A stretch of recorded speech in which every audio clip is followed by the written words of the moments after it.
Rob Grimes with the IFBTA here at CES in the Startup Pavilion, and I'm here with Evan Strank, who's the CEO and founder of Milo Sensors, but the product is called Proof. It's called Proof, yep. Great. So, what attracted us here is obviously this is a beverage, and we are the Food and Beverage Technology Association. So, why don't you explain to us what the product does? Yeah, of course. So, imagine you're out having a drink with some friends, and you have an empty glass in front of you. One of your friends goes, "Would you like another drink?" How you answer that question is really important because it dictates the short term, and it has short term and long term implications.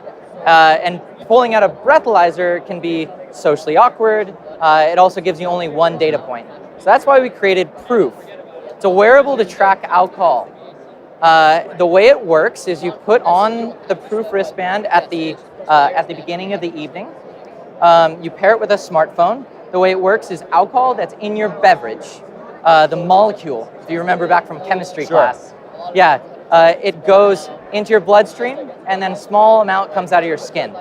So our sensor non-invasively picks up those alcohol molecules and converts it into electrical current. Right. Now I see a light on here, so does it actually show you like red, green, and yellow or something? It'll light, yeah, there's a bit of a language. It's an RGB LED, so there's a language to it. There's also a vibration motor in it. Right. Because we figured... To give you a warning. Exactly. Because you may not be paying attention, it's too loud, you're not looking at your wrist. Or for ladies, they have their phone in their purse. Well, it's stylish, so you know they're not going to worry about wearing it. That was the hope. We wanted to get away from social awkward and just make it discreet. Slim and discreet. And then also, when I pull out my phone to check my blood alcohol content, you don't know, as the person on the other side of me, you don't know if I'm emailing or checking Snapchat or checking my blood alcohol. Okay, but there's a responsibility thing to this too, right? Absolutely. So you got friends, you got people out here, so is there something that lets them know that perhaps you shouldn't be driving home, or you know, you may be in need of help? Definitely. We are sensitive about the sensitivity of the data. Right. So it's invite only. Right. But you could alert your friends when you get to an uncomfortable level, and they should keep an eye out for you. Right. But they don't necessarily have to have the app. It can alert them by text or something, right? Exactly. So it makes it actually very easy. Yeah. Good for parents too. Exactly. Right. It's that was the idea. We wanted to inspire people to make educated decisions while drinking, and that goes to the consumer play. That goes to companies. Right. You know, we want people to. There's an education piece to it. Sure. Not a lot of it's hard to understand what 0.12 BAC is. Right. Like, am I really drunk at that point? What is it? And we all know 0.08. Right. Which is like, don't get in a car if you're over it. Exactly. The huge advantage to this, it's a continuous data. So you can set an alarm at 6 p.m. when you're getting ready, and all of a sudden, when you hit 0.08, because that's the alarm you set, it'll alert you. Now, you're a startup, so you're not available yet to the public. Not yet. So, you a chemist, or you know, you come from, you know, what gave you the idea for the concept, you know, to bring this forward? Why do you think there's a need? Well, we're out of Santa Barbara, California. You drink a lot. Well, yeah. I mean, our team was out with each other. Like we're all friends that have known each other for a while, and we were at a pizza joint and drinking some beers. Right. And we all had different jobs, full-time jobs.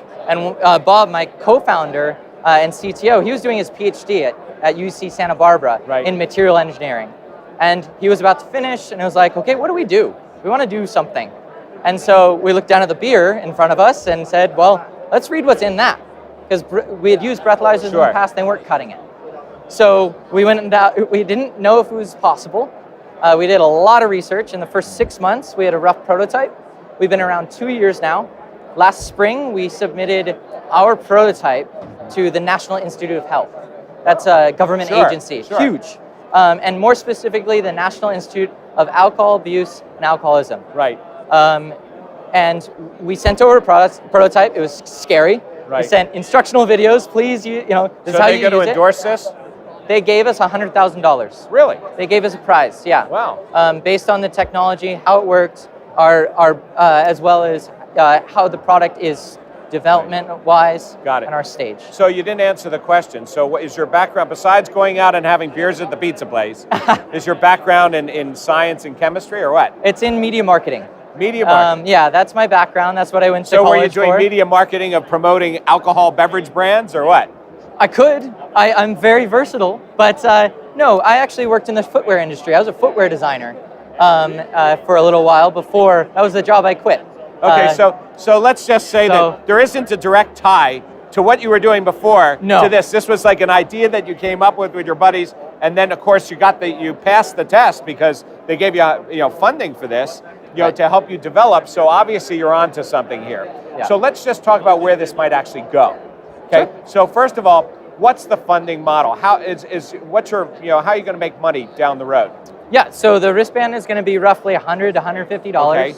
We're shooting for the Fitbit entry level. So the consumer's going to buy the wristband. Consumer first. Okay. We're doing a crowdfunding campaign soon. Right. Like as soon as possible. This is the first time we're revealing the product here at CES. Okay. We literally, the website went live last night. Right. But we've been around, as I said, 2 years. We're going to do a crowdfunding campaign soon. We're open to license deals. We understand that the space on your wrist is premium, and that our dime-sized sensor could fit into other wearables out there. Okay. But it's not our immediate play. Well, so wait. So let's go ahead and wait, hold on. So So my question was going to be, what else can we put in the band? It's a good-looking band. What else can we do? But you actually just introduced the concept that it may not all be about the band. It may be about the technology that can go in somebody else's band. Somebody else. You really have both plays, right? Both plays. All right. So I got this. I got part two there, right? But part one is what else could go. Where does your band go in the future? There's probably other things you can monitor with the same technology. Absolutely. Yeah, so Milo Sensors is the name of our company. Right. Proof is the wearable, our first product. Right. And right now we're reading alcohol molecules. But as our CTO Bob Lansdorp says, he says the skin is this super highway of small molecules. Right. And step counting with an accelerometer is not tapping into that. Right. The next level of a wearable is reading individual molecules. Right. So I'll just rattle off a couple examples. The first one everyone thinks of is glucose, blood sugar. Sure. It's a cash cow if you can do it. Well, that would be a huge one. A lot of money being put into it right now. I don't think it's our first play, but it's definitely attractive. We want to do things like lactic acid, uric acid, CO2, sodium levels. THC just got, or weed got legalized in California, so maybe THC. But as I mentioned, like the food that you ate at breakfast is now, some of it's coming out of your skin. So ketones, metabolism. It's this connected health play that goes into monitoring and diagnosis. So there's so many things that come to mind as you start to think about this. I mean, as soon as you said that, I start thinking like Weight Watchers and stuff. Could they actually give this band to somebody to monitor not really what they're taking in, the digital diary, where you have to fill it out, but actually sort of know based upon, what is being registered in the skin. Right, and then to coach. Like that's the other play. That's what so many wearables out there have failed at, and that's what we like.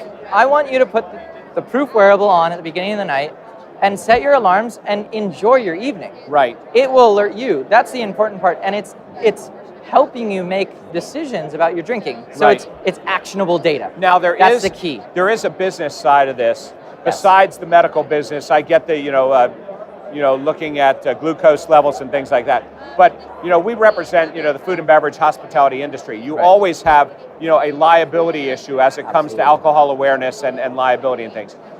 When you start looking at a band like this and you start talking about companies that are doing wearables, you look at Disney that does wearables, you look at Carnival that did a major announcement this morning about wearables, right? Right. And people drinking on ships, which is like a really big thing, right? Yeah. People falling off ships because we probably don't talk about the falling off the ships, but certainly people drinking on the ships. Yeah. Well, you start thinking about that. If you have a stylish band that you can do this, you could actually see a food and beverage operator using it if perhaps it has a pass or ID identification for age instead of giving you a band that goes on there. Something stylish that can do something a little bit more, but also protect the operator with alcohol liability, not to serve people when they hit a certain level. Totally. But making it look good and good for them, right? Look good, discreet. That's the key here. Because, but as you mentioned, yes, there's huge opportunity in a B2B play. We're shooting for consumers right now, but we see an opportunity in the it's really a partnership, right? Absolutely. It's a partnership between, you make it fun for the consumer, something good for the consumer, but it also equally is important for the business. And as you said, alcohol awareness and abuse and things, there's something in there for the whole health field in there. Yep. So if you can sort of corner that, and it's that a piece. small world. It's the sensor's the size of a dime, so Right. you can imagine how many form factors that can fit into, and based on your industry, right? If it needs to fit into something that's like work dress code related, you could. Well, I think that you hit the nail on the head. You were good to point out, the name of the company is Improve. Proof is the product. Yeah. You guys are a sensor company. Absolutely. And as you start to think about that, because we've looked at other technologies that people put at tableside or handhelds with servers, but the ultimate goal of that long term is the consumer themselves, right? Who may use the technology maybe without the device. Well, what you're pointing out is you have a proprietary technology that could be embedded in other things. And while you may sell the band on your own, I mean, you have Fitbit, you have all kinds of people that are doing things, watches, smart watches, that this technology is one more thing that could be embedded in it, which may be the long-term play. It could be. A mentor of mine said, stay the course. You need to come out with a product, and if your course veers, and it will be great if it does, license opportunities, partnerships, we're open to it. We're definitely open to it, and we're open to the conversation early. I think it's better earlier than later, because we've only explored so much as a startup. We need to stay laser focused. But as soon as these pop up, but everybody's going to come up with an idea as soon as you do. Actually, maybe what we're doing here is we come we're brainstorming. No, maybe we come here in a couple of years and we sort of talk about this and we find out that, where did this thing go? It started here, but it ended up in so many different places. And that's sort of the fun of it, isn't it? Yeah, could be instead of a wine booth or a little wine bar casual gig, maybe it's something more industrial. Well, we'll look forward to finding out in the future where this goes. So Evan, really nice to meet you. Thank you. Milo Sensors, the product's called Proof. We're here at CES and I'm Rob Grimes for the IFBTA.